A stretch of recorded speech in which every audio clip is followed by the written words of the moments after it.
আসসালামু আলাইকুম ওয়া রাহমাতুল্লাহি ওয়া বারাকাতুহু। আশা করি আল্লাহর রহমতে সবাই ভালো আছেন। আলহামদুলিল্লাহ আমিও ভালো আছি। আমরা কিন্তু সূরা শামস পুরাটা একসাথে কিন্তু ২ ভাগে কিন্তু আমরা কিন্তু সূরা শামস বানান শেষ করেছি। আমরা এখন পুরাটা একসাথে সূরা শামস পড়ব ইনশাআল্লাহ। আউযু বিল্লাহি মিনাশ শাইতানির রাজীম। সূরা শামস। বিসমিল্লাহির রহমানির রহিম। والشمس وضحاها والقمر إذا تلاها والنهار إذا جلاها والليل إذا يغشاها والسماء وما بناها والأرض وما طحاها ونفس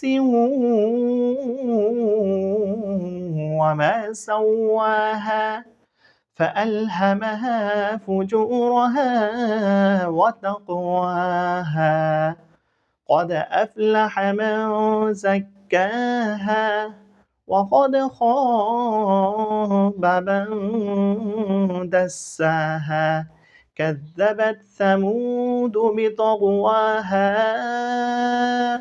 إذ انبعث أشقاها فقال لهم رسول الله ناقة الله وسقياها فكذبوه فعقروها فدمدم عليهم ربهم بذنبهم فسواها ولا يخاف عقباها صدق الله العظيم। আমি যেভাবে পড়েছি আপনারা সেভাবে পড়ার চেষ্টা করবেন ইনশাআল্লাহ। আল্লাহ হাফেজ। আসসালামু আলাইকুম ওয়া রাহমাতুল্লাহি ওয়া বারাকাতুহু।